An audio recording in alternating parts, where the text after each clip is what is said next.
Hello student, my self Shivendra. Student, आज हम लोग क्लास 12 के एक इम्पॉर्टेंट चैप्टर इंटीग्रेशन की बात करेंगे।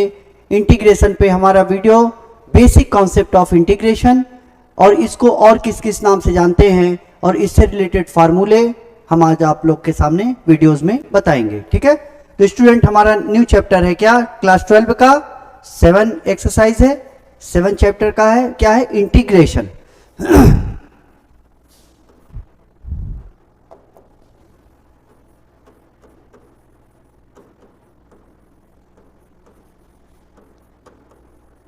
इंटीग्रेशन, ठीक है। इंटीग्रेशन क्या होता है कि इसके जस्ट बिफोर आप लोग जाइए तो आप लोगों ने डेरिवेटिव पढ़ा था जिसको कहते थे डिफरेंशिएशन। ठीक है, तो इसी का अपोजिट प्रोसेस है। मींस इंटीग्रेशन को अगर एक वर्ड में यूज हम करें, इंट्रोड्यूस करें कि what are integration, then you can say that anti derivative. क्या कहेंगे? Anti derivative. कि डेरिवेटिव का अपोजिट प्रोसेस का जो प्रोसीजर होगा वो क्या होगा? एंटी डेरिवेटिव मीन्स इंटीग्रेशन का होगा। Then we can say that what are integration. Now we can say that integration is the inverse process of differentiation. So we can say that anti derivative को ही हम क्या कहते हैं? Integration कहते हैं। तो डेफिनेशन देखिए, inverse process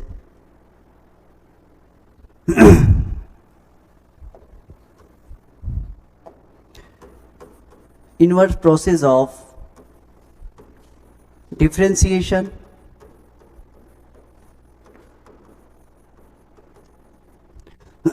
known as integration. Inverse process of differentiation known as integration means integration क्या होता है? Inverse process of differentiation. जो आप डिफरेंशिएट करते हैं फंक्शन को, उसका अपोजिट प्रोसेस आप करेंगे तो क्या हो जाएगा? इंटीग्रेशन कहलाएगा। ठीक है, और इंटीग्रेशन को क्या कहते हैं? सेकंड पॉइंट में जान लीजिए। सेकंड पॉइंट में integration, it is also called as anti derivative. Anti derivative, इसको आप क्या कह सकते हैं? एंटी डेरिवेटिव भी कहते हैं। ठीक है, इसको आप एंटी डेरिवेटिव भी कहते हैं। और ये क्या होता है? इनवर्स प्रोसेस ऑफ क्या होता है? डिफरेंशिएशन होता है। ठीक है,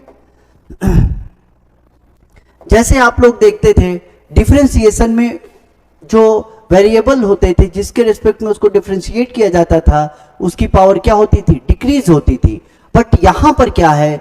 opposite process of differentiation, that is increases power of variable.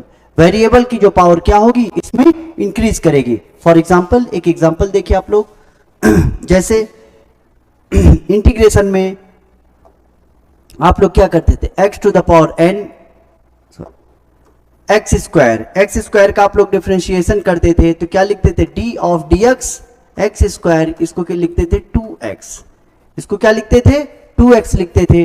But यहां पर इंटीग्रेशन में ये जो वेरिएबल है इसकी पावर क्या करेगी? इंक्रीज करेगी। Just opposite process of differentiation, that is derivative का जो भी अपोजिट प्रोसेस होगा वो क्या कहलाएगा? आपका इंटीग्रेशन कहलाएगा। और भी थोड़ा इंटीग्रेशन के बारे में जानते हैं, फिर हम लोग वर्किंग ऑफ इंटीग्रेशन जानेंगे। ठीक है, इंटीग्रेशन को जनरली आप लोग एंटी डेरिवेटिव भी कहते हैं, इनवर्स प्रोसेस ऑफ डिफरेंशिएशन भी कहते हैं। उसके बाद आप इसको कैसे इस साइन से इसको इंडिकेट करते हैं। ठीक है, integration are of two type, definite integration and indefinite integration.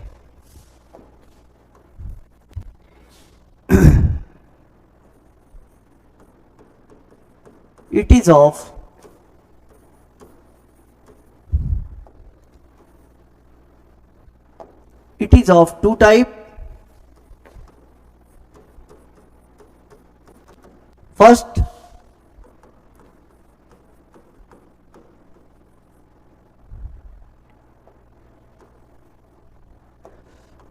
आपका indefinite,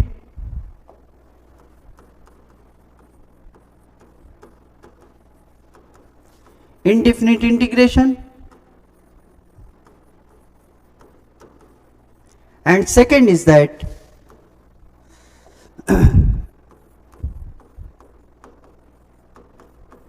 definite integration.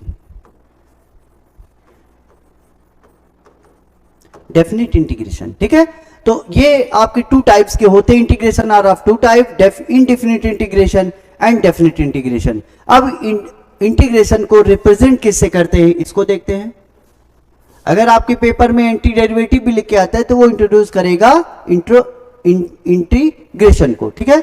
अब आप यहां पर देखिए डेफिनेट इंटीग्रेशन में क्या करेंगे आप, पहले तो आप देखिए इंटीग्रेशन को रिप्रेजेंट किससे करते हैं, इंटीग्रेशन को इस साइन से रिप्रेजेंट किया जाता है, ठीक है। और जो भी आपका फंक्शन होता है वो fx होता है और ये क्या लगता है dx। जनरली आपका जो साइन होता है इंटीग्रेशन ऑफ fx dx, ये dx जरूर लगाइएगा क्योंकि ये dx आपको इंट्रोड्यूस करेगा कि किसके रिस्पेक्ट में आप इस फंक्शन को डिफरेंशिएट इंटीग्रेट कर रहे हैं, ठीक है। जैसे ये क्या बताएगा कि integration of fx with respect to x, integration of fx function का जो हम इंटीग्रेशन कर रहे हैं किसके रिस्पेक्ट में कर रहे हैं, x के रिस्पेक्ट में कर रहे हैं। This is the general process of integration. ये आपका एक जनरल प्रोसेस है किसी भी फंक्शन को इंटीग्रेट करने का, ठीक है। अब फंक्शन क्या है, fx है। अगेन f ऑफ y मान लो और ये क्या हो जाएगा dx। अब ये कहा जाएगा कि it is integration of fy with respect to x के ही रिस्पेक्ट में fy को भी इंटीग्रेट किया जा रहा है। इस बात को भी ध्यान रखिएगा कि यहां पर जो है, यहां पर y हो गया फंक्शन, f ऑफ y के रूप में फंक्शन रहेगा, बट इंटीग्रेशन किसके रिस्पेक्ट में किया जा रहा है, x के ही रिस्पेक्ट में किया जा रहा है। Again example, integration of f of y and d of y, ठीक है। Integration of f of y of dy, तो ये कहेंगे integration of fy with respect to y। किसी भी फंक्शन fy का इंटीग्रेशन हम किस में कर रहे हैं, dy में कर रहे हैं, ठीक। यहां पर क्या था, फंक्शन x था तो ये dx के रिस्पेक्ट में, फंक्शन y के रूप में था तो ये फंक्शन x के रिस्पेक्ट में अपोजिट, और ये y है तो ये किसके रिस्पेक्ट में, y के रूप में, ठीक है। अब यहां पर आपका आ जाएगा integration of fx and dy, तो integration of fx with respect to y। ये चार कंडीशंस, और भी कई कंडीशंस होती हैं, बट ये आपको देखना है कि किसके रेस्पेक्ट में फंक्शन को हम इंटीग्रेट कर रहे हैं। फंक्शन क्या है उससे नहीं मतलब है, किसके रेस्पेक्ट में आप इंटीग्रेट कर रहे हैं। जैसे कुछ बच्चे क्या होता है ऐसे लिखते हैं, एग्जाम में ऐसे लिख के चले आते हैं इंटीग्रेशन ऑफ एक्स स्क्वायर, बस ये dx लगाना नहीं भूल जाते हैं, वो dx भी नहीं लगाते, या जिसके रिस्पेक्ट में इंटीग्रेट करना है फंक्शन को, तब ये आपका नोटेशन जो जिससे आप डिनोट करते हो वो आपका क्या होता है, रॉन्ग होता है। कब, जब आप इस चीज को नहीं लिखते हैं। ये आपका क्या हो जाएगा, x square.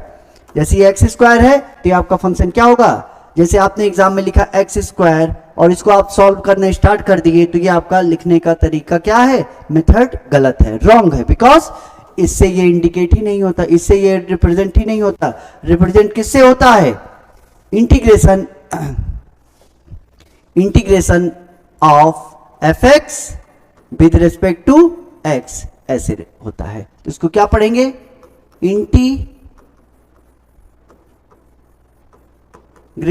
Integration of function fx with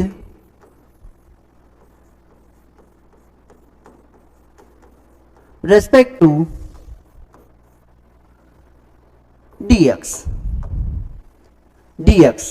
के रिस्पेक्ट में या x के रिस्पेक्ट में भी कह सकते हैं dx, ठीक है। तो विद रिस्पेक्ट टू x ही लिख दीजिए जनरली आप लोग, लेकिन रिप्रेजेंट आप dx लिखेंगे तो विद रिस्पेक्ट टू आप x लिख दीजिएगा, ठीक है। अब यही अगेन सेकेंड कंडीशन में क्या हो जाएगा, सेकेंड कंडीशन में आपका होगा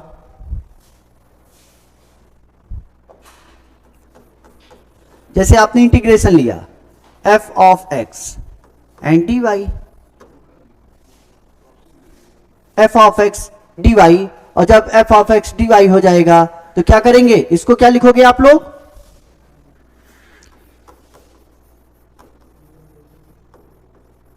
integration of F X with respect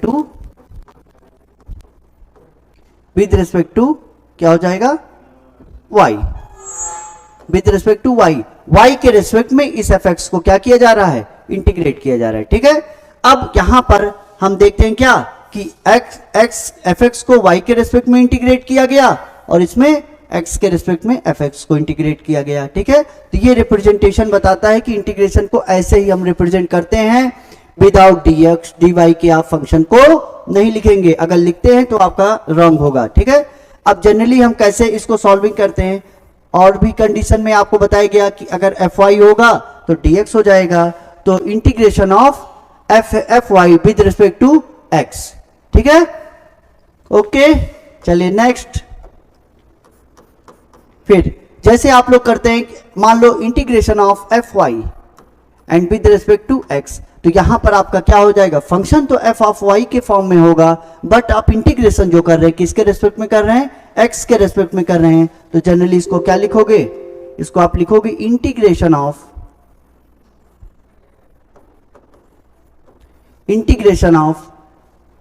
fy with respect to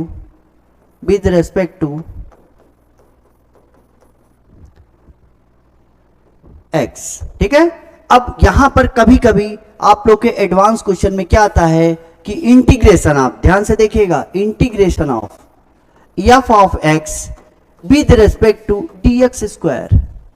अब आप कहोगे x के रेस्पेक्ट में सर होता है, y के रेस्पेक्ट में होता है, बट यहां पर किसके रेस्पेक्ट में होता है, dx स्क्वायर के रेस्पेक्ट में इंटीग्रेशन हो रहा है। ठीक है, तो इस बात को भी ध्यान रखिएगा, ये आपके एडवांस में है। ठीक है, बस बेसिक अभी हम लोग जानेंगे कि बेसिक कॉन्सेप्ट इसके क्या क्या है। ठीक है, अब यहां पर हम बात करेंगे कैसे सॉल्व करते हैं, इंटीग्रेशन का सॉल्विंग हम देखेंगे, और कौन से इंटीग्रेशन का, इनडेफिनिट इंटीग्रेशन, क्योंकि डेफिनिट और इनडेफिनिट टू टाइप्स के इंटीग्रेशन होते हैं।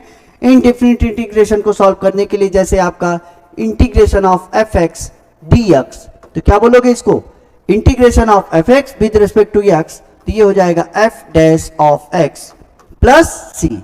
सी is a constant which identify the indefinite integration. ये सी आपका क्या बताता है, इनडेफिनिट इंटीग्रेशन को बताता है, क्योंकि जो डेफिनिट इंटीग्रेशन होते हैं वो लिमिट से बाउंडेड होते हैं। किससे बाउंडेड होते हैं, लिमिट से। एक होती है अपर लिमिट, एक होती है लोअर लिमिट। ठीक है, तो जब भी आप इंटीग्रेशन किसी भी फंक्शन का करेंगे तो प्लस सी जरूर ऐड कर दीजिएगा। अगर आपने प्लस सी ऐड नहीं किया है तो आपका क्या हो जाएगा, रॉन्ग हो जाएगा। ठीक है, तो इसको ध्यान रखिएगा। आज हम लोगों ने क्या पढ़ा, बेसिक कॉन्सेप्ट ऑफ इंटीग्रेशन, और इंटीग्रेशन का किसके रिस्पेक्ट में कैसे सॉल्व करते हैं उसको हमने पढ़ा। और क्या पढ़ा कि इंटीग्रेशन को जब भी सॉल्व करना होगा तो कैसे लिखेंगे, तो integration of F x D x indefinite integration है, integration of F x D x f dash x plus C, c जरूर लगाइएगा। तो ये आपका बेसिक कॉन्सेप्ट हो गया स्टूडेंट। नेक्स्ट वीडियो आपका इसी के जस्ट आगे होगा